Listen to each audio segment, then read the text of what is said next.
Thiruvananthapuram PMG junction പാളയത്തിന് തൊട്ടിപ്പുറം mascot ഹോട്ടലിന് എതിർവശത്താണ് കൂട്ടുകാരെ നമ്മളിപ്പോൾ planetarium Priyadarshini planetarium science and technology museum Kerala state അതിൻ്റെ മുന്നിലാണ്, അതിൻ്റെ കവാടത്തിന് മുന്നിലാണ്. PMG ജംഗ്ഷനിൽ നിന്ന് നേരെ നോക്കിയാൽ നമുക്ക് നമ്മുടെ പ്ലാനറ്റേറിയം കാണാം. അപ്പോൾ അതിനകത്ത് കയറാം, കാഴ്ചകൾ കാണാം. അപ്പോൾ നമ്മൾ കേരള സംസ്ഥാന ശാസ്ത്ര സാങ്കേതിക മ്യൂസിയത്തിന് മുന്നിലാണ്.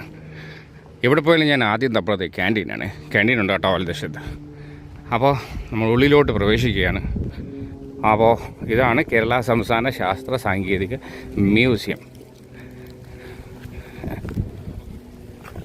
അപ്പോൾ നമ്മളതിനകത്ത് കയറി കഴിഞ്ഞു. ഇതിൻ്റെ അകത്ത് ടിക്കറ്റുണ്ട്, പാസ് എടുക്കണം. അപ്പോൾ അതിന് മുന്നോടിയായിട്ട് ഇതിന് ചുറ്റും ഒന്ന് വെറുതെ കാണിക്കാം. അവിടെ ഗാർഡനിൽ പ്ലാനറ്റേറിയത്തിന് ഉള്ളിലെ ഗാർഡനിൽ നമ്മൾ ഗ്ലോബിൽ നിന്നിങ്ങനെ വെറുതെ കറങ്ങണുണ്ടോ നോക്കിയാലോ.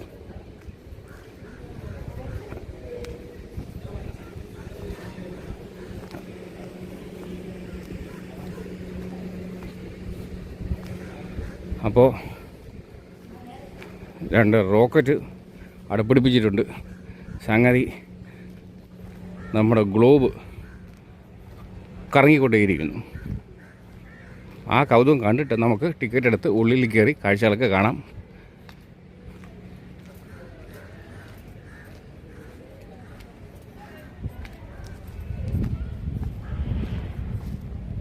അപ്പോൾ ജസ്റ്റ് ഒന്ന് ഓടി വരാം.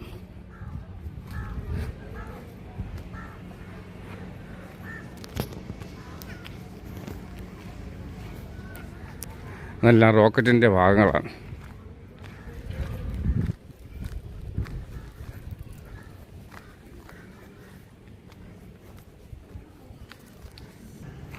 അപ്പം നമ്മൾ റോക്കറ്റും താണ്ടി കറങ്ങുന്ന ഗ്ലോബിനിൽ ഒന്ന് കണ്ടേച്ചും വരാം, തൊട്ടടുത്ത് പോയേച്ചും വരാം.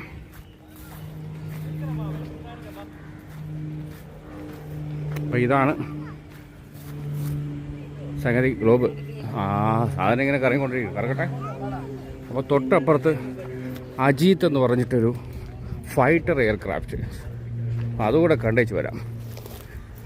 The Indian Jeenat aircraft, which was also known as the HAL Ajit, was a jet-powered fighter destroyer aircraft which was very successfully used by Indian Air Force. അപ്പോൾ അതിൻ്റെ ഫീച്ചേഴ്സൊക്കെ ഉണ്ട്. നീളം 9.4 metre, wing span 6.7 metre, 73 metre, loaded weight 3539 kilo, maximum speed 1152 kilometre per അവറാണ്. Armament guns 2X30 hard points എല്ലാം വിവരിച്ചിട്ടുണ്ട്. നമുക്ക് technical idea ഇല്ലാത്തതുകൊണ്ട് ഇതിൻ്റെ ബാക്കി ഭാഗങ്ങൾ കേട്ടാം. ഓക്കെ, വീല് കേട്ടല്ലോ. അത് മലയാളത്തിൽ ഇവിടെ നല്ല വ്യക്തമായിട്ട് എഴുതിയിട്ടുണ്ട്. ഇന്ത്യൻ വ്യോമസേന വളരെ വിജയകരമായി ഉപയോഗിച്ചൊരു ജെറ്റ്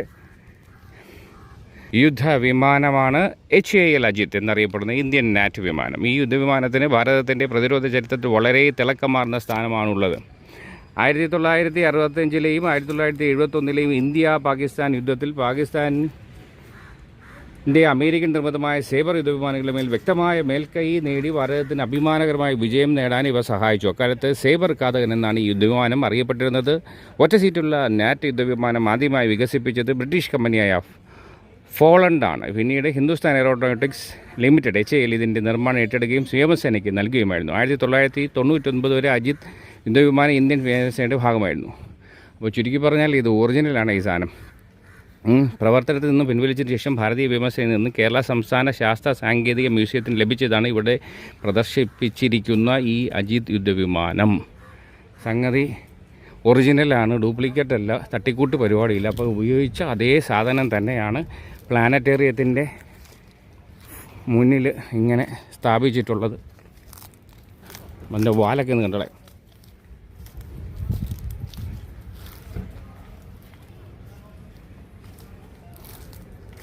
അപ്പോൾ ഇത് തട്ടിപ്പല്ല, ഉണ്ടല്ലോ. Ajith GN80 fighter aircraft. Okay, അപ്പോൾ കാഴ്ച നഷ്ടമായില്ലെന്ന് തോന്നുന്നു. എന്നാലും നമ്മൾ ഗ്ലോബ് ഇപ്പോഴും കറക്കത്തിലാണ്. അപ്പോൾ എന്തായാലും നമുക്ക് അകത്ത് കയറി ടിക്കറ്റൊക്കെ എടുത്ത് എന്താണ് പ്രിയദർശിനി പ്ലാനറ്റേറിയത്തിൽ ഉള്ളത് എന്ന് കണ്ടേച്ച് വരാം. അപ്പോൾ അകത്ത് കയറാൻ ടിക്കറ്റ് എടുക്കാം, ഉള്ളിലെ കാഴ്ചകൾ കാണാം. Come with Miya.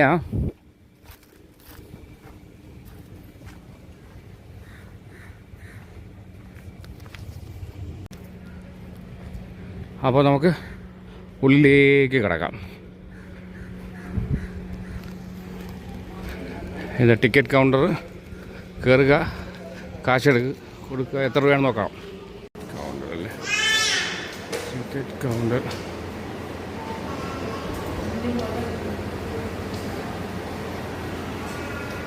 എത്ര രൂപയാണ് ടിക്കറ്റ് ഒരാൾക്ക്? ഒരാൾക്ക് എത്ര രൂപ ടിക്കറ്റ്?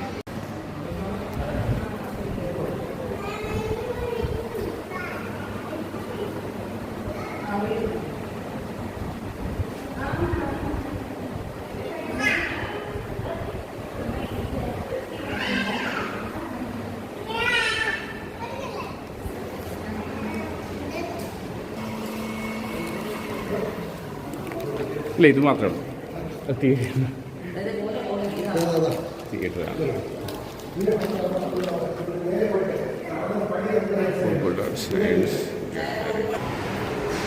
അപ്പോൾ എന്താണ് ആദ്യത്തെ കാഴ്ച കണ്ടല്ലേ, infinite images. See your endless images. This exhibit shows the infinite. നിങ്ങളുടെ അനന്തമായ പ്രതിബിംബങ്ങൾ ശ്രദ്ധിക്കുക. 2 സമാന്തര ദർപ്പണങ്ങൾക്കിടയിൽ ഉണ്ടാകുന്ന പ്രതിഫലനമാണിതിനു കാരണം. ഞാൻ തന്നെയാണിത്. അതാണ് ഫ്ലോട്ടിംഗ് ബോൾ. സ്വിച്ച് അമർത്തുക, പന്ത് വായിൽ പൊങ്ങി താഴ്ന്നത് നോക്കൂ. ഇത് മർദ്ദം ഇൻറ്റു പ്രവേഗം ഈക്വൽ സ്ഥിരസംഖ്യ എന്ന ബെർണോളി തത്വം പ്രതിപാദിക്കുന്നു. നമുക്കൊന്ന് പരീക്ഷ നോക്കാം.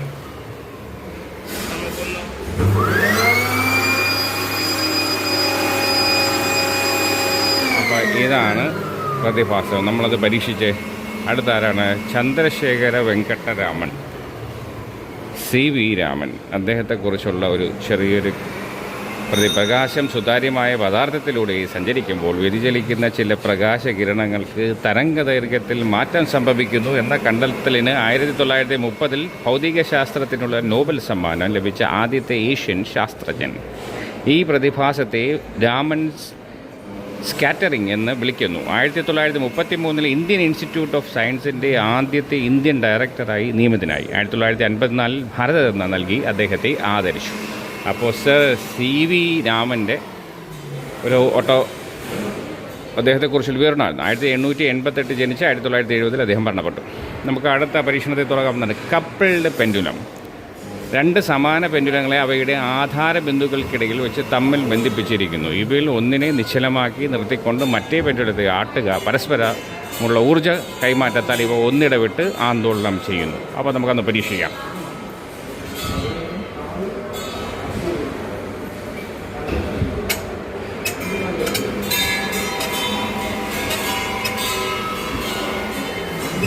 അപ്പോൾ ഇതാണ് അതിൻ്റെ പരിപാടി. ഇപ്പോൾ മനസ്സിലായല്ലോ. അപ്പോൾ അടുത്തേ പിടിക്കാം. നീർച്ചുഴി. സ്വിച്ച് അമർത്തി നിരീക്ഷിക്കുക. നീർച്ചുഴി ഉണ്ടാകുന്നത് നിങ്ങൾക്ക് കാണാം. ഭ്രമണം ചെയ്യാതിരിക്കുമ്പോൾ പ്രതല ബലം കേന്ദ്രഭാഗത്തുള്ള ദ്വാരത്തിന് ചുറ്റും ഒരു പാടയുണ്ടാക്കുന്നു. സ്വിച്ച് അമർത്തുമ്പോൾ ജലം ഭ്രമണം ചെയ്യുകയും നീർച്ചുഴി ഉണ്ടാവുകയും ചെയ്യുന്നു. വായു സമ്മർദ്ദം, ഗുരുത്വം എന്നിവയാണ് ഇതിന് കാരണം. അപ്പോൾ നമുക്ക് സ്വിച്ച് അമർത്തി നോക്കിയാലോ. എന്തായാലും നമുക്ക് സ്വിച്ച് പിടിക്കാം. അപ്പോൾ ഇതാണ് സംഗതി. അപ്പോൾ ഇതാണ് പരിപാടി.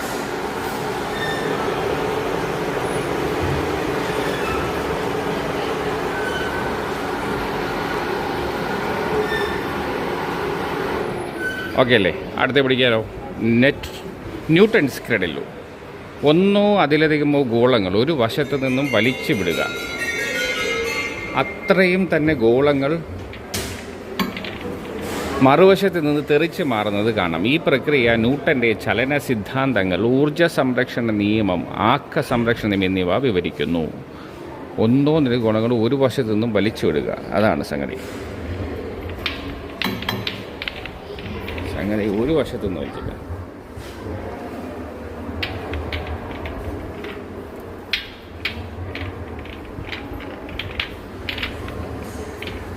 വലിച്ചുട്ടായി. അപ്പോൾ അത് കണ്ടല്ലോ. അടുത്ത് പിടിക്കാം. അതാണ് ഡാനിയൽ ബെർണോളി, ഒരു ഡച്ച് സ്വിസ് ഗണിതശാസ്ത്രജ്ഞൻ. ബെർണൂലി കുടുംബത്തിലെ പ്രമുഖ ഗണിതശാസ്ത്രജ്ഞരിൽ ഒരാളുമായിരുന്നു ഡാനിയൽ ബെർണൂലി. മെക്കാനിക്സിലേക്കുള്ള ഗണിതശാസ്ത്രത്തിൻ്റെ പ്രയോഗങ്ങൾ, പ്രത്യേകിച്ച് ഫ്ലൂയിഡ് മെക്കാനിക്സും പ്രോബബിലിറ്റി സ്ഥിതി വിവരക്കണക്കുകൾ എന്നിവയിൽ നടത്തിയ പയനിയറിംഗ് പ്രവർത്തനങ്ങൾക്ക് അദ്ദേഹം ശ്രദ്ധേയനായിരുന്നു. 1700 ജനിച്ച് 1782 അദ്ദേഹം മരണപ്പെട്ടു. അടുത്ത പരിപാടി എന്താണ്? ബെർണോളി സർപ്രൈസാണ്. സ്വിച്ച് അമർത്തുക, എന്ത് സംഭവിക്കും? ബോളുകൾ അടുക്കുമോ അതോ സ്വിച്ച് പകർത്തിയിട്ടാവും അല്ലേ? സ്വിച്ച് അമർത്തുക, എന്ത് സംഭവിക്കും? ബോളുകൾ അടുക്കുമോ അതോ അകന്നു മാറുമോ? രണ്ട് ബോളുകൾക്കിടയിലൂടെ വായു വേഗത്തിൽ ചലിക്കുന്നതിൻ്റെ ഫലമായി അവയ്ക്കിടയിലുള്ള മർദ്ദം കുറയുകയും അന്തരീക്ഷ മർദ്ദം ബോളുകളെ പരസ്പരം അടുപ്പിക്കുകയും ചെയ്യുന്നു. അതാണ് നമ്മൾ കണ്ടത്. അപ്പോൾ അടുത്ത പരീക്ഷണം തുടങ്ങാം. Newton's disk. സ്വിച്ച് അമർത്തിയിട്ടാകാം പരിപാടി. സൂര്യപ്രകാശം അഥവാ ധവളപ്രകാശം 7 നിറങ്ങളുടെ മഴവിൽ കാണുന്നവ സമ്മിശ്രമാണ്. പ്രകാശത്തിൻ്റെ വിശ്ലേഷണ പ്രക്രിയയാണ് ന്യൂട്ടൺ ഫലകത്തിൻ്റെ പ്രവർത്തനം കാണിക്കുന്നത്. മഴവിലിൻ്റെ 7 നിറങ്ങൾ യഥാക്രമം വരച്ചിരിക്കുന്നത് കാണുക. സ്വിച്ച് അമർത്തുക, ഫലകം കറങ്ങുമ്പോൾ നിങ്ങൾക്ക് എന്ത് സംഭവിക്കുന്നു? കണ്ടല്ലോ, ഇതാണ് സംഭവിക്കുന്നത്. അപ്പോൾ കണ്ടു. നമ്മൾ ഐസക് ന്യൂട്ടനെ കുറിച്ചുള്ള വിവരണം നോക്കിയാലോ. 1642 ജനിച്ച് 1727 മരണപ്പെട്ടു. പ്രഗത്ഭനായ ഇംഗ്ലീഷ് ഭൗതിക ശാസ്ത്രജ്ഞനും ഗണിത ശാസ്ത്രജ്ഞനും അസ്ട്രോണമറും തത്വചിന്തകനും ആൽക്കെമിസ്റ്റും ദൈവശാസ്ത്രജ്ഞനുമായിരുന്നു സർ ഐസക് ന്യൂട്ടൺ. 1687 പ്രസിദ്ധീകരിച്ച മോണോഗ്രാഫ് ഫിലോസഫിയ നാച്ചുറലിസ് പ്രിൻസിപ്പിയ മാത്തമാറ്റിക്ക എന്ന ഗ്രന്ഥം മിക്ക ക്ലാസിക്കൽ മെക്കാനിസ്റ്റുകളുടെയും അടിത്തറയിടുന്നു. ഈ കൃതികളിൽ ന്യൂട്ടൺ 3 ചലന നിയമങ്ങളും വിവരിച്ചു. അപ്പോൾ അത് മെക്കാനിക്കൽ സ്കാനറിൽ പിടിക്കാം. സ്വിച്ച് അമർത്തുന്നു, കാര്യം കണ്ടോളേ. ഓക്കെ, സ്വിച്ച് അമർത്തിയിട്ടുണ്ട്. സ്വിച്ച് പ്രവർത്തിപ്പിച്ച് കറങ്ങുന്ന തകിടിലെ സുഷിരങ്ങളിൽ കൂടി അകത്തേക്ക് നോക്കുക. സുഷിരങ്ങളിലൂടെ ഉള്ളിലുള്ള ചിത്രത്തിൻ്റെ സമ്പൂർണ്ണ രൂപം കാണുവാൻ സാധിക്കുന്നു. കാഴ്ചത്തങ്ങൽ പ്രക്രിയ എന്ന പ്രതിഭാസം മൂലമാണ് ഇത് സാധിക്കുന്നത്. നമ്മുടെ കണ്ണിൽ പതിക്കുന്ന ഓരോ പ്രതിബിംബവും 1.16 സെക്കൻഡ് സമയം റെറ്റിനയിൽ തങ്ങി നിൽക്കുന്നു. ഒരു ചിത്രത്തിൻ്റെ സ്കാനിംഗ് നിരക്ക് ഒരു സെക്കൻഡിൽ 16 തവണയിൽ കൂടുതലായി വരികയാണെങ്കിൽ പ്രതിബിംബങ്ങളെല്ലാം സംയോജിപ്പിച്ച് ഒരു പൂർണ്ണ ചിത്രമായി തോന്നിപ്പിക്കുന്നു. ചിത്രത്തിൻ്റെ പൂർണ്ണമായ സ്കാനിങ്ങിന് അനുയോജ്യമായ ഇൻവല്യൂട്ട് മാതൃകയിലാണ് തകിടിൽ സുഷിരങ്ങൾ ക്രമീകരിച്ചിരിക്കുന്നത്. നമുക്ക് മ്യൂസിക്കൽ എയർ പൈപ്സ് ഒന്ന് പരീക്ഷ നോക്കാം. 2 അഗ്രവും തുറന്ന കുഴലുകൾക്കുള്ളിലെ വായു ഉത്തേജിക്കപ്പെടുമ്പോൾ അവയുടെ ദൈർഘ്യത്തിന് അനുസൃതമായ നാദങ്ങൾ ഉണ്ടാകുന്നു. കുഴലിലെ വായു രൂപത്തിൻ്റെ ദൈർഘ്യം വ്യത്യാസപ്പെടുന്നതിന് അനുസരിച്ച് ഈ നാദങ്ങളുടെ പിച്ച് വ്യത്യാസപ്പെടുകയും കുഴലിനുള്ളിൽ നിശ്ചല ദൈർഘ്യ തരംഗങ്ങൾ രൂപപ്പെടുകയും ചെയ്യുന്നു. കുഴലിൻ്റെ തുറന്ന അഗ്രങ്ങളിൽ ആൻറ്റിനോഡുകളും ഉണ്ടാകുന്നു. നമുക്കൊന്ന് പരീക്ഷിച്ച് നോക്കിയാലോ.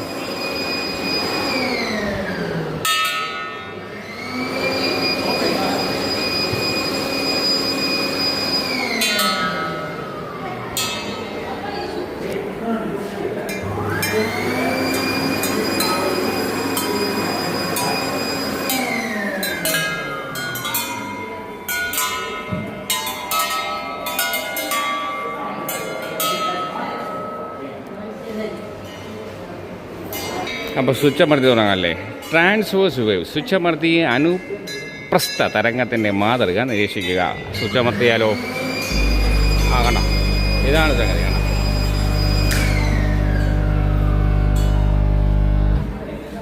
അപ്പോൾ അത് കണ്ട് അടുത്ത് പിടിച്ചാലോ. Breathing square. സ്വിച്ച് അമർത്തി കളയാം. സ്വിച്ച് അമർത്തി ചുവപ്പ് ചതുരത്തിൻ്റെ ചലനം ശ്രദ്ധിക്കുക. കറങ്ങുന്ന ചതുരത്തിൻ്റെ വലിപ്പത്തിന് മാറ്റം സംഭവിക്കുന്നതായി തോന്നില്ലേ? ഇതൊരു തോന്നൽ മാത്രമാണ്. കാരണം മഞ്ഞ ചതുരങ്ങളെ അടിസ്ഥാനമാക്കി ചുവപ്പ് ചതുരത്തെ നോക്കുമ്പോൾ അത് സുതാര്യമായ ഭാഗത്തോടു കൂടി ഭാഗ്യമായി കാണുന്നതിനാലാണിത്. മനസ്സിലായല്ലോ. ഇതാണ് ബ്രീത്തിങ് സ്ക്വയർ. അടുത്താരാണ്? John Logie Baird. ലോകത്തിലെ ആദ്യത്തെ പ്രായോഗികവും പരസ്യമായി പ്രദർശിപ്പിച്ചതുമായ ടെലിവിഷൻ സംവിധാനത്തിൻ്റെ കണ്ടുപിടുത്തക്കാരനാണ് സ്കോട്ടിഷ് എഞ്ചിനീയറായ ജോൺ ലോഗി ബയാർഡ്. ലോകത്തിലെ ആദ്യത്തെ പൂർണ്ണമായി ഇലക്ട്രോണിക് കളർ ടെലിവിഷൻ ട്യൂബും ഇദ്ദേഹത്തിൻ്റെ സംഭാവനയാണ്. അടുത്ത പരിപാടി എന്താണ്? Colour mixing. സ്വിച്ച് അമർത്തി തുറക്കാം. കണ്ട, പച്ച, ചുവപ്പ്, നീല എന്നിവയാണ് പ്രാഥമിക വർണ്ണങ്ങൾ. ഇവയുടെ വേണ്ട അനുപാതത്തിലൂടെ മിശ്രണം വഴി പ്രകൃതിയിൽ കാണുന്ന ഏത് നിറവും ഉണ്ടാക്കാം. അനുയോജ്യമായ രീതിയിൽ ഈ നിറങ്ങളെ യോജിപ്പിച്ച് വെള്ള നിറവും ഉണ്ടാക്കാം. ചുവപ്പ്, പച്ച, നീല എന്നീ നിറങ്ങൾക്ക് മുന്നിലേക്ക് നിങ്ങളുടെ കൈപ്പത്തി കൊണ്ടുവരിക. നിങ്ങൾക്ക് യഥാക്രമം സിയാൻ, മഞ്ഞ, മജന്ത എന്നീ നിറങ്ങളുടെ നിഴലിൽ കാണാൻ സാധിക്കും.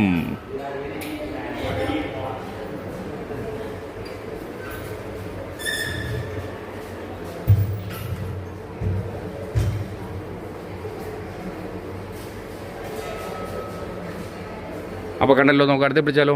Rising bubble. ഒരു ലിവറൊക്കെ ഇരിക്കുന്നു. എന്ത് ചെയ്യണം? കൈപ്പത്തി അമർത്തി ദ്രാവകത്തിൽ വായു കുമിളകൾ മുകളിലേക്ക് ഉയരുന്നത് ശ്രദ്ധിക്കുക. മുകളിലേക്ക് ഉയർന്നതോറും കുമിളകൾ വലുതായി. കണ്ട, ഇത് നമ്മൾ ഈ സാധനം ഇങ്ങനെ ആക്കുമ്പോൾ ഈ സാധനം അപ്പോൾ എന്താണ് കൈപ്പിടി അമർത്തി ദ്രാവക രൂപത്തിലേക്ക് വായു കുമിളകൾ മുകളിലേക്ക് വരുന്നത് ശ്രദ്ധിക്കുക. മുകളിലേക്ക് ഉയരുന്തോറും കുമിളകൾ വലുതായി വരുന്നത് കാണാം. മുകളിലേക്ക് ഉയരുന്തോറും അതിന്മേലുള്ള മർദ്ദം കുറയുകയും തന്മൂലം കുമിളകളുടെ വ്യാപ്തം കൂടുകയും ചെയ്യുന്നു.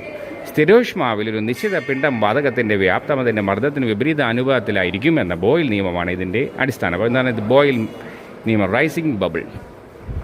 അടുത്ത് നമുക്ക് റോബർട്ട് ബോയിലെ കണ്ടാലോ. 17-ാം നൂറ്റാണ്ടിലെ ശാസ്ത്രജ്ഞനും ഭൗതിക ശാസ്ത്രജ്ഞനും കണ്ടുപിടുത്തക്കാരനുമായിരുന്നു റോബർട്ട് ബോയിൽ. ദൈവശാസ്ത്രത്തിലെ തൻ്റെ രചനകളിലൂടെയും അദ്ദേഹം ശ്രദ്ധേയനായിരുന്നു. ഒരു അടഞ്ഞ സംവിധാനത്തിനുള്ളിൽ താപനില സ്ഥിരമായി നിലനിർത്തിയാൽ ഒരു വാതകത്തിൻ്റെ കേവലമർദ്ദവും വ്യാപ്തവും തമ്മിലുള്ള വിപരീത ആനുപാതിക ബന്ധത്തെ വിവരിക്കുന്ന നിയമം അദ്ദേഹത്തിൻ്റെ പേരിലാണ് അറിയപ്പെടുന്നത്. Robert Boyle 1627 1691. അടുത്ത മാക്സ് വീൽ. ഇതാണ് മാക്സ് വീൽ. തൂക്കിയിട്ടിരിക്കുന്ന ചക്രത്തെ മുകളിലേക്ക് ഉരുട്ടിക്കയറ്റിയ ശേഷം വിടുക. ചക്രം താഴേക്ക് ഉരുണ്ടിറങ്ങുകയും വീണ്ടും മുകളിലേക്ക് ഉരുണ്ട് കയറുകയും ചെയ്തുകൊണ്ടിരിക്കും. ഇത് സ്ഥാനികോർജത്തിൻ്റെയും ഗതികോർജത്തിൻ്റെയും ഇതാണ് സംഭവം കേട്ടോ. ഇങ്ങനെയാണ് ഈ സാധനം, ഇങ്ങനെയാണ് സംഭവം. തൂക്കിയിട്ടിരിക്കുന്ന ചക്രത്തെ മുകളിലേക്ക് ഉരുട്ടിക്കയറ്റിയ ശേഷം വിടുക. ചക്രം താഴേക്ക് ഉരുണ്ടുകയും വീണ്ടും മുകളിലേക്ക് ഉരുണ്ട് കയറുകയും ചെയ്തുകൊണ്ടിരിക്കും. ഇത് സ്ഥാനികോർജത്തിൻ്റെ ഗതികോർജത്തിൻ്റെയും പരസ്പര പരിവർത്തനത്തെ കാണിക്കുന്നു. ഇതാണ് സംഗതി കണ്ട.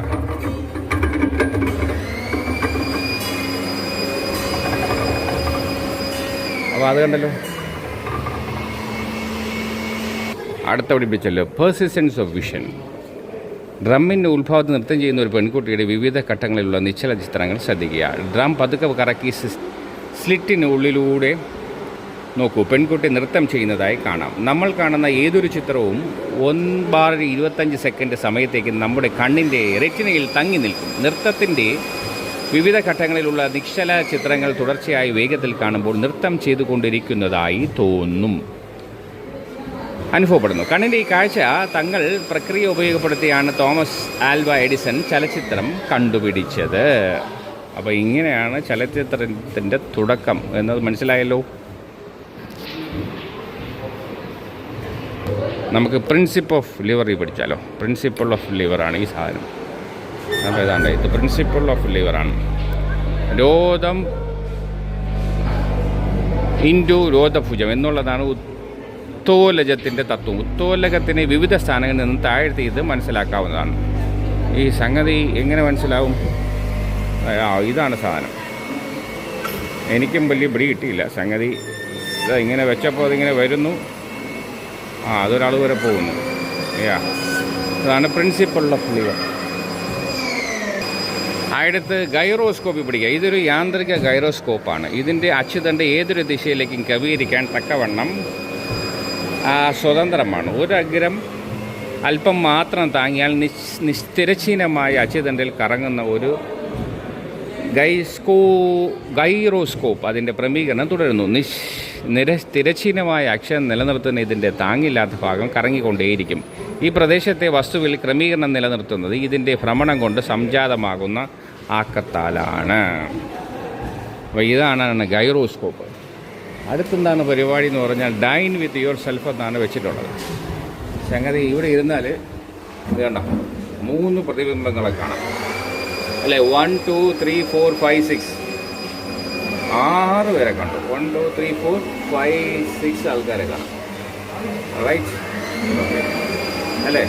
1 2 3 4 5 6. അപ്പോൾ അതാണ് ഇതിൻ്റെ പ്രത്യേകത.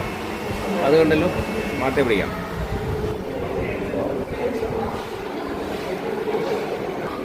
ഇതാണ് നെയിൽ ചെയർ. നിങ്ങൾക്ക് മുൾമുനയിൽ ഇരുന്നിട്ടുള്ള അനുഭവമുണ്ടോ? ഇതാണ് നിങ്ങൾക്കായി പ്രത്യേകം തയ്യാറാക്കിയ കസേര. ഭയപ്പെടാതെ ഈ കസേരയിൽ ഇരിക്കാം. വേദന അനുഭവപ്പെടുന്നുണ്ടോ? തീർച്ചയായും ഇല്ല. നിങ്ങൾ ഈ ആണിക്കസേര ഇരിക്കുമ്പോൾ ശരീരം പ്രയോഗിക്കുന്ന മർദ്ദം എല്ലാ ആണികളിലും കൃത്യമായി പങ്കുവയ്ക്കപ്പെടുന്നതാണ് ഇതിന് കാരണം. അപ്പോൾ ധൈര്യമായിട്ട് ഇതാണ് ആണിക്കസേര.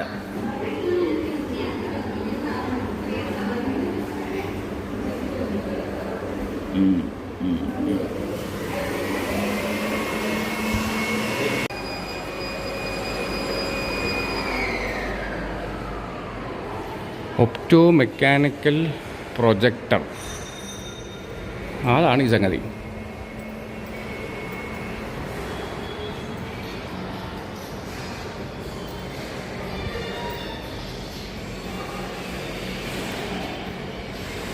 ശാസ്ത്രജ്ഞന്മാരെ പരിചയപ്പെട്ടാലോ. ടോളമി ഏതാണ്ട് 165 ഈജിപ്തിലാണ് ജനിച്ചത് അദ്ദേഹം കേട്ടോ. തൻ്റെ കാലഘട്ടത്തിൽ ജീവിച്ചിരുന്ന ഗ്രീക്ക് ജ്യോതിശാസ്ത്രജ്ഞരിലും ഭൗമശാസ്ത്രജ്ഞരിലും വളരെയധികം സ്വാധീനം ചെലുത്തിയ ടോളമി 1400 വർഷത്തോളം നിലനിന്ന ഭൂമി കേന്ദ്രമായ പ്രപഞ്ചമെന്ന സിദ്ധാന്തം പ്രതിപാദിച്ച ശാസ്ത്രജ്ഞനായിരുന്നു. ടോളമിയുടെ മുൻകാല കൃതിയായ അൽ മാഗസ്റ്റിൻ സൂര്യൻ, ചന്ദ്രൻ, ഗ്രഹങ്ങൾ എന്നിവയുടെ ചലനങ്ങളുടെ ഗണിതശാസ്ത്ര സിദ്ധാന്തങ്ങൾ സമഗ്രമായി വിവരിക്കുന്നു. ഗണിതശാസ്ത്ര രീതികളിൽ ജ്യോതിശാസ്ത്ര പ്രശ്നങ്ങളെ പ്രയോഗിച്ച് ടോളമിക്ക് ഗണിതശാസ്ത്രത്തിൻ്റെ ചരിത്രത്തിൽ പ്രമുഖമായ സ്ഥാനം ഉണ്ടായിരുന്നു. പതനകോണും അപവർത്തന കോണും തമ്മിലുള്ള ശാസ്ത്ര തത്വം കണ്ടുപിടിക്കാനായില്ല. എങ്കിലും വായു, ഗ്ലാസ്, ജലം എന്നീ സാന്ദ്ര വ്യത്യാസമുള്ള പദാർത്ഥങ്ങളുടെ സീമകളിൽ പ്രകാശകിരണങ്ങളുടെ അപവർത്തനം തിട്ടപ്പെടുത്താൻ ടോളമിക്ക് കഴിഞ്ഞു. ആര്യഭട്ട ക്രിസ്തുവർഷം 476 മുതൽ 550 വരെ. ആര്യഭട്ട ഇന്ത്യൻ ഗണിതശാസ്ത്രത്തിൻ്റെയും ജ്യോതിശാസ്ത്രത്തിൻ്റെയും ശ്രേഷ്ഠമായ കാലഘട്ടത്തിലെ പ്രഗത്ഭരായ ഗണിതശാസ്ത്രജ്ഞരുടെയും ജ്യോതിശാസ്ത്രജ്ഞരുടെയും നിരയിൽ പ്രഥമ സ്ഥാനീയനായിരുന്നു. ആര്യഭട്ടീയം ആര്യ സിദ്ധാന്തവും അദ്ദേഹത്തിൻ്റെ കൃതികളിൽ ഉൾപ്പെടുന്നു. അദ്ദേഹത്തിൻ്റെ പ്രവർത്തനങ്ങൾ പ്രധാനമായും ഗണിതശാസ്ത്രത്തിലും ജ്യോതിശാസ്ത്രത്തിലുമായിരുന്നു. PI-യുടെ കൃത്യത കണക്കാക്കുവാനും അദ്ദേഹം പ്രയത്നിച്ചു. ആര്യഭട്ടീയയുടെ ഗണിതശാസ്ത്ര ഭാഗത്തിൽ സംഖ്യാഗണിതം, ബീജഗണിതം, സമതല ത്രികോണ സമിതി, ഗോളീയ ത്രികോണമിതി എന്നിവ ഉൾക്കൊള്ളിച്ചിരിക്കുന്നു. കൂടാതെ തുടർ ഭിന്ന സംഖ്യകൾ, ദ്വിമാന സമവാക്യങ്ങൾ, സംഖ്യാശ്രേണികളുടെ തുകകൾ, സൈൻ പട്ടിക എന്നിവയും ഉൾപ്പെടുത്തിയിട്ടുണ്ടായിരുന്നു. അടുത്ത് കേളല്ലൂർ നീലകണ്ഠ സോമയാജി ക്രിസ്തുവർഷം 1444 മുതൽ 1544 വരെ. കേളല്ലൂർ കോമാതിരി എന്നറിയപ്പെടുന്ന Kelallur Nilakantha Somayaji Kerala school of astronomy and മാത്തമാറ്റിക്സിലെ പ്രമുഖ ഗണിതശാസ്ത്രജ്ഞനും ജ്യോതിശാസ്ത്രജ്ഞനുമായിരുന്നു. അദ്ദേഹം 1501 പൂർത്തിയാക്കിയ തന്ത്ര സംഗ്രഹം എന്ന ജ്യോതിശാസ്ത്ര സമാഹാരമാണ് വളരെയേറെ സ്വാധീനം ചെലുത്തിയ കൃതി. കൂടാതെ ആര്യഭട്ടീയ ഭാഷ്യം എന്ന പേരിൽ ആര്യഭട്ടീയയുടെ വർണ്ണനാ സംഗ്രഹം അദ്ദേഹം രചിക്കുകയുണ്ടായി. ഈ ഭാഷ്യത്തിൽ അനന്തശ്രേണികൾ, ത്രികോണമിതി, അംശബന്ധങ്ങളുടെ വിപുലീകരണങ്ങൾ, ബീജഗണത്തിൽ ഗണിതത്തിലെയും ഗോളീയ ക്ഷേത്രഗണിതത്തിലെയും പ്രശ്നങ്ങൾ എന്നിവയെപ്പറ്റി വിശദീകരിച്ചിരിക്കുന്നു. അദ്ദേഹത്തിൻ്റെ ഗ്രഹപരീക്ഷാക്രമ എന്ന കൃതി ജ്യോതിശാസ്ത്ര നിരീക്ഷണങ്ങൾക്കുള്ള ഒരു സഹായക ഗ്രന്ഥം കൂടി ആകുന്നു. നിക്കോളസ് കോപ്പർനിക്കസ് ക്രിസ്തുവർഷം 1473 മുതൽ 1543 വരെ. പോളണ്ടിൽ ജനിച്ച കോപ്പർനിക്കസിൻ്റെ ആകാശ നിരീക്ഷണങ്ങൾ നഗ്നനേത്രങ്ങളാലായിരുന്നു. ഭൂമി ഉൾപ്പെടെയുള്ള ഓരോ ഗ്രഹവും സൂര്യനും ചുറ്റും ഭ്രമണം ചെയ്യുന്നു എന്നതായിരുന്നു അദ്ദേഹത്തിൻ്റെ നിരീക്ഷണങ്ങളുടെ നിഗമനം. ഭൂമി ദിവസേന അതിൻ്റെ അച്ചുതണ്ടിൽ ഭ്രമണം ചെയ്യുന്നുവെന്നും ഭൂമിയുടെ ചലനങ്ങളാണ് ആകാശത്തിലെ മാറ്റങ്ങൾക്ക് കാരണമെന്നും അദ്ദേഹം കണ്ടെത്തി. തൻ്റെ ആശയങ്ങളെ തെളിയിക്കാനുള്ള ഉപകരണങ്ങളൊന്നും അദ്ദേഹത്തിനില്ലായിരുന്നു. 1600കളിൽ ഗലീലിയെപ്പോലെയുള്ള ശാസ്ത്രജ്ഞൻ കണ്ടെത്തിയ സിദ്ധാന്തങ്ങൾ അദ്ദേഹത്തിൻ്റെ ആശയങ്ങളെ ശരിവയ്ക്കുന്ന തരത്തിലുള്ളതായിരുന്നു. ജീവിച്ചിരിക്കുന്ന കാലഘട്ടത്തിലെ പൊതുവിശ്വാസങ്ങളെ ഖണ്ഡിക്കുന്ന സിദ്ധാന്തങ്ങളെ മുറുകെ പിടിച്ച ധൈര്യശാലിയായ ശാസ്ത്ര സാമൂഹ്യത്തിൻ്റെ പ്രതിരൂപമായിരുന്നു നിക്കോളസ് കോപ്പർനിക്കസ്. അടുത്താരാണ് ടിക്കോ ബ്രാഹി ക്രിസ്തുവർഷം 1546 മുതൽ 1601 വരെ.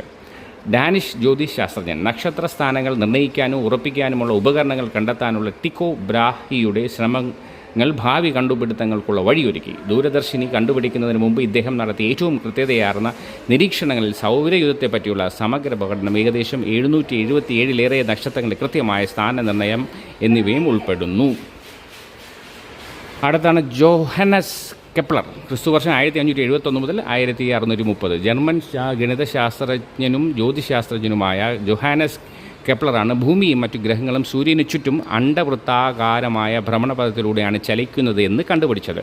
ഗ്രഹങ്ങളുടെ ചലനങ്ങളെ ആസ്പദമാക്കിയുള്ള 3 അടിസ്ഥാന തത്വങ്ങൾ സംഭാവന ചെയ്തതും അദ്ദേഹമായിരുന്നു. കൂടാതെ ഒപ്റ്റിക്സിലും ക്ഷേത്ര ഗണിതത്തിലും തൻ്റെ പ്രവർത്തന വൈദഗ്ധ്യം അദ്ദേഹം പ്രകടമാക്കി. ഒരു പിൻഹോൾ ക്യാമറയിലെ ചിത്രങ്ങളുടെ രൂപീകരണത്തെപ്പറ്റി ആദ്യമായി പരിശോധിച്ച ആളായിരുന്നു കെപ്ലർ. അപവർത്തന ഫലമായി ഉണ്ടാകുന്ന കാഴ്ച എന്ന പ്രക്രിയ ആദ്യമായി വിവരിച്ച ആൾ എന്ന ഖ്യാതിയും കെപ്ലർക്കാണ്. ഹ്രസ്വദൃഷ്ടിക്കും ദീർഘദൃഷ്ടിക്കുമുള്ള കണ്ണടകളും ആദ്യമായി രൂപകൽപ്പന ചെയ്തത് കെപ്ലറായിരുന്നു. ആഴം ഗ്രഹിക്കുന്നതിന് 2 കണ്ണുകൾ ഉപയോഗിക്കണമെന്ന് ആദ്യമായി വിവരിച്ചത് കെപ്ലർ ആയിരുന്നു. അതാണ് മാച്ചു പിച്ചുവിൻ്റെ ഒരു ചെറിയ രൂപമാണ് കേട്ടോ. ഇത് മാച്ചു പിച്ചു പിരമിഡ്സ് ജന്തർ മന്തർ ഇരുട്ടിലായി പോയി. സ്റ്റോൺ ഏജ് എന്താ സ്റ്റോൺ ഹെഞ്ച്, ഇതാണ് സ്റ്റോൺ ഏജ്. ഇതാണ് ബാബിലോണിയൻ ടെമ്പിൾ. കണ്ടോ, ബാബിലോണിയൻ ക്ഷേത്രം, ബാബിലോണിയൻ ക്ഷേത്രം, മായൻ ടെമ്പിൾസിൻ്റെ ഒരു പ്രതിരൂപമാണിത്.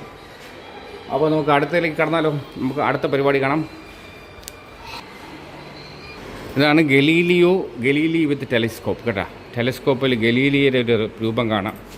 ഇതാണ് Galileo telescope, refracting telescope, reflective telescope.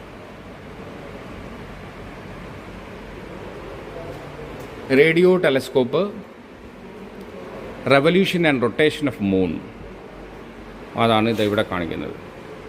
പിന്നെന്താണ് ട്രാൻസിറ്റ് ഓഫ് വീനസ്. അങ്ങനെ പ്ലാനറ്റേറിയത്തിലെ കാഴ്ചകളാണ് നമ്മൾ ഈ കണ്ടുകൊണ്ടേയിരിക്കുന്നതൊക്കെ. അപ്പോൾ വീഡിയോ കണ്ടാൽ മാത്രം പോരാ, തിരുവനന്തപുരത്ത് വരിക, PMG ജംഗ്ഷനിലിരിക്കുക, തമ്പാൻ പാളയത്തിനിപ്പുറം PMG ജംഗ്ഷനിലിരിക്കുക. നമ്മളെ പ്ലാനറ്റേറിയത്തിൽ ഇറങ്ങി കാഴ്ചകളൊക്കെ നമ്മൾ നേരിട്ട് കാണുന്നതിൻ്റെ സുഖം ഒരിക്കലും വീഡിയോ കിട്ടില്ല എന്നറിയാമല്ലോ. അപ്പോൾ അതുകൊണ്ട് വരിക, കാണുക. ഹബിൾ സ്പേസ് ടെലിസ്കോപ്പ്, ഇതാണ് Hubble space telescope.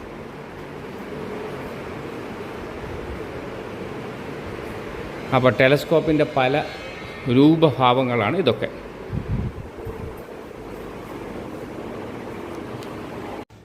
Electrical engineering gallery കണ്ടാലോ, അതാണ് പരിപാടി. Electricity has existed as lighting in the sky since the beginning of the universe, even before there was life on the earth. അപ്പോൾ നമ്മൾ സൈഡിൽ നിന്ന് അങ്ങനെ തുടങ്ങുവാണ്. Electrical engineering gallery. പോവാം മിയ.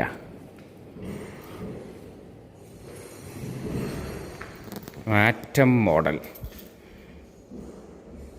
ഒരു രാസമൂലത്തിൻ്റെ എല്ലാ ഗുണങ്ങളും പ്രകടിപ്പിക്കുന്ന ഏറ്റവും ചെറിയ കണികയാണ് ആറ്റം. പോസിറ്റീവ് ചാർജുള്ള പ്രോട്ടോണുകളും ചാർജില്ലാത്ത ന്യൂട്രോണുകളും അടങ്ങിയതും അണുവിൻ്റെ പിണ്ഡം കേന്ദ്രീകരിക്കപ്പെട്ടിരിക്കുന്നതുമായ ഭാഗമാണ് അണുകേന്ദ്രം അഥവാ ന്യൂക്ലിയസ്. നെഗറ്റീവ് ചാർജ് വഹിക്കുന്ന കണങ്ങളാണ് ഇലക്ട്രോണുകൾ. ഇലക്ട്രോണുകളുടെ സഞ്ചാരപാത നിരീക്ഷിക്കുക.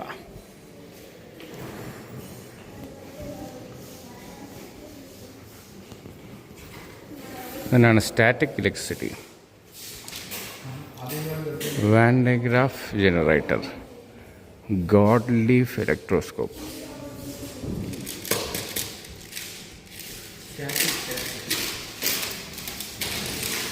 സ്റ്റാറ്റിക് ഇലക്ട്രിസിറ്റി, സെൽസ്,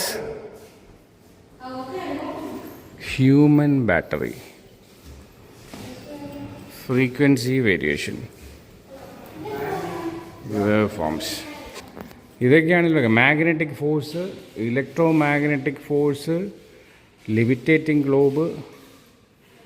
സംഗതി പ്രത്യേകം പറയുന്നു, ഇതൊക്കെ നമ്മൾ വീഡിയോയിൽ കാണുന്നതിൻ്റെ ശരിക്കും ആ ഒറിജിനൽ ഭംഗി നേരിട്ട് വന്ന് കണ്ട് ആസ്വദിക്കണം. ജസ്റ്റ് ഒരു ഇൻഫോർമേഷൻ എന്ന നിലയ്ക്കാണ് ഞാനിത് മുഴുവൻ കാണിക്കുന്നത്. നമ്മളെ സ്വന്തം കണ്ടുകൊണ്ട് കാണുന്ന ഭംഗി മറ്റൊന്നിനുമില്ല എന്നതൊരു യാഥാർത്ഥ്യമാണ്. അതുകൊണ്ട് try to come and see this, മാതൃക കാണുക. അപ്പോൾ നിങ്ങളൊന്ന് പ്രോത്സാഹിപ്പിക്കാനും ജസ്റ്റ് ഒന്ന് തന്നെ ഒരു ഇൻട്രൊഡക്ഷൻ തരാൻ വേണ്ടിയിട്ടാണ് ഞാൻ ഈ കാഴ്ചകൾ കാണിക്കുന്നത്. കാരണം ഇത്തരം കാഴ്ചകളൊക്കെ നമ്മൾ സ്വന്തം കണ്ണുകൊണ്ട് തന്നെ കാണേണ്ടതുണ്ടേ.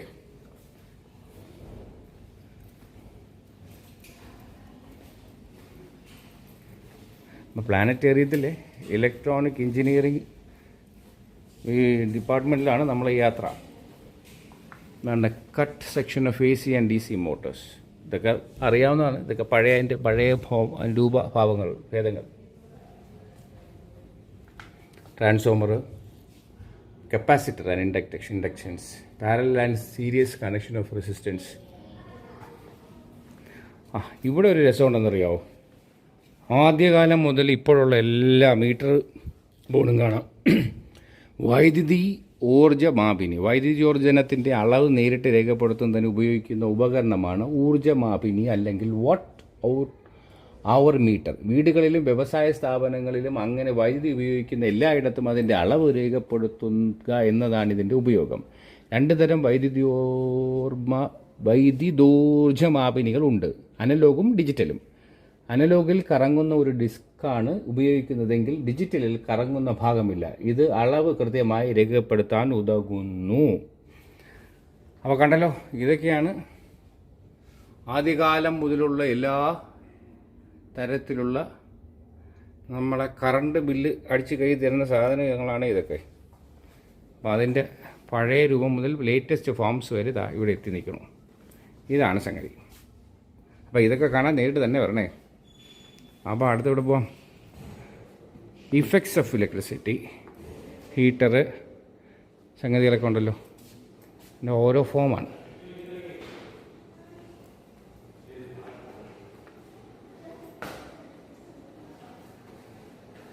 Different types of conductors.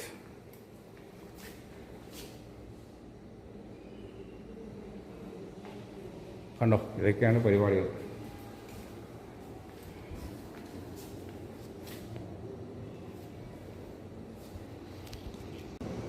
Mathematics and robotics. അപ്പോൾ ഒരു സൈഡിൽ നിന്ന് ഇങ്ങോട്ട് കാണുക കേട്ടോ. ഇതെന്താണ്?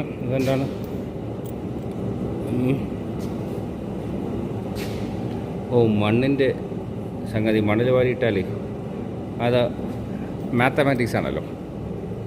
അപ്പോൾ ഇതൊക്കെയാണ് സംഗതി. a+b² എന്താണ്? a² + 2ab+b². അതെങ്ങനെ ആകുന്നു എന്നതിൻ്റെ രീതികളാണിതൊക്കെ.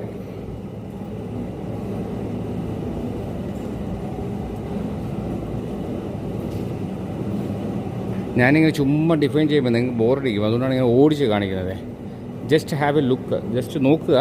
ഇത് കഴിഞ്ഞിട്ട് നിങ്ങൾ നേരിട്ട് വന്ന് കണ്ടാലേ ഇതിനൊക്കെ ശരിക്കും ഭംഗിയാണ്. ഞാൻ വീണ്ടും വീണ്ടും ആവർത്തിക്കുന്നത് നമ്മളിങ്ങനെ ചുമ്മാ പറയുമ്പോഴേ നിങ്ങൾക്കത് കണ്ടാ, ഇത് മീറ്റർ ഇറങ്ങണുണ്ട്. അപ്പോൾ ഡിഫറൻസിയേഷൻ, പാരബോള, കോൺ, അതിൻ്റെ പല hyperbola, arithmetic program, geometric progression, shapes and polygons. ഇനി ആരാണ്? നമുക്ക് റോബോട്ടിക് കോർണറിൽ പോകാം. നമുക്ക് കുറച്ചുകൂടെ നിങ്ങൾക്ക് ഇഷ്ടപ്പെടും തോന്നുന്നു. Robotic corner. അപ്പോൾ ഇതാണ് റോബോട്ട്സിൻ്റെ പാർട്സ്. ഇതൊക്കെയാണ് എന്തൊക്കെയുണ്ട് റോബോട്ട്സിൻ്റെ പാർട്ട്. റോബോട്ടിൻ്റെ പല ഭാവഭേദങ്ങളാണ്. ഇതൊക്കെയാണ് ഈ സാധനങ്ങൾ. ഇങ്ങനെ പുരോഗമിച്ച് ഓരോ ഷേപ്പിലുള്ള റോബോട്ടുകളാണ് ഇതെല്ലാം. കണ്ട, കറങ്ങി ഇങ്ങനെ വന്ന് അവസാനം എവിടെ ചെന്ന് അവസാനിച്ചു?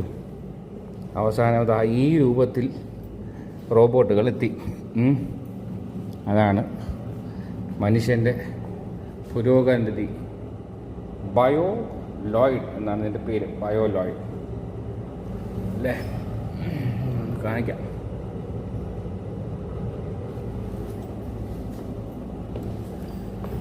The humanoid robot is a robot that looks like a human being. It has 18 servo motors which allow it to mimic most of human movements.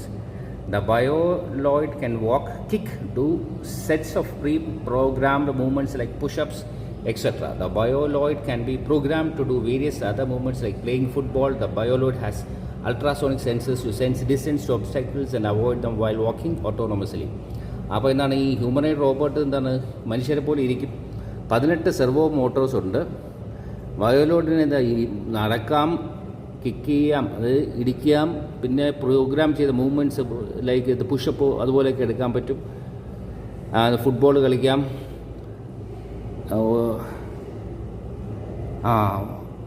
ഇതിൽ വഴിയിലെ തടസ്സങ്ങളൊക്കെ ഉണ്ടെങ്കിൽ നടക്കുമ്പോൾ അതൊക്കെ ഡിക്റ്റേറ്റ് ചെയ്ത് നടക്കാനുള്ള കഴിവും ഈ റോബോട്ടുകൾക്കുണ്ട് എന്നാണ് ഈ വിവരണം. അപ്പോൾ ഇതൊക്കെയാണ് റോബോട്ടുകളുടെ പല രൂപഭാവങ്ങളും മാറ്റഭാവങ്ങളും. അങ്ങനെ കറങ്ങി അവസാനം മനുഷ്യൻ്റെ രൂപത്തിലുള്ള റോബോട്ടിലെത്തി. ഇവിടുത്തെ കാഴ്ചകളൊക്കെ അവസാനിക്കുന്നു. പാക്കപ്പ് ചെയ്യാം. അപ്പോൾ നമ്മുടെ പ്ലാനറ്റേറിയത്തിലെ എല്ലാ കാഴ്ചകളും ഇവിടെ അവസാനിപ്പിക്കുന്നു. വീഡിയോയ്ക്ക് ചില പോരായ്മകൾ ഉണ്ടെന്ന് എനിക്ക് തോന്നുന്നുണ്ട് കേട്ടോ, ക്ഷമിക്കുക. ഈ ഓടിപ്പിടിച്ചൊക്കെ എടുത്തപ്പോഴേ ചില പോരായ്മകളുണ്ട്. എന്തായാലും നേരിട്ട് കാണുന്ന സുഖം വീഡിയോ കിട്ടില്ല എന്നൊരിക്കൽ കൂടി പ്രസ്താവിക്കുന്നു, സമർത്ഥിക്കുന്നു.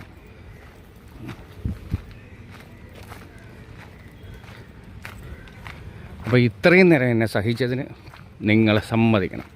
Thank you for watching. Please subscribe and watch, like, share. നമ്മൾ ഗോളം ഇപ്പോഴും കറക്കത്തിലാണ് കേട്ടോ. നമ്മൾ ഇറത്തിപ്പോൾ കറങ്ങിക്കൊണ്ടേയിരിക്കുന്നു. തുടക്കം മുതലേ ഇപ്പോഴും കറക്കത്തിലാണ്. അപ്പോൾ മറ്റൊരു വീഡിയോ കാണാം. അതുവരെ എവർക്കും നന്ദി, നമസ്കാരം, ബൈ ബൈ, ടേക്ക് കെയർ. കൂട്ടുകാരെ, ഞാൻ ഷാഹി ഇഫക്റ്റ്, നിങ്ങളുടെ പ്രിയപ്പെട്ട ഷാഹി ഇഫക്റ്റ്. കൂടുതൽ വിശേഷങ്ങളുമായി എപ്പോഴും ഞാൻ എപ്പോൾ ഉണ്ട്. പ്രോത്സാഹിപ്പിക്കുക, ഷെയർ ചെയ്യുക, ലൈക്ക് ചെയ്യുക, സബ്സ്ക്രൈബ് ചെയ്യുക. മറക്കല്ലേ, നിങ്ങളുടെ സ്വന്തം ഷാഹി ഇഫക്റ്റ്.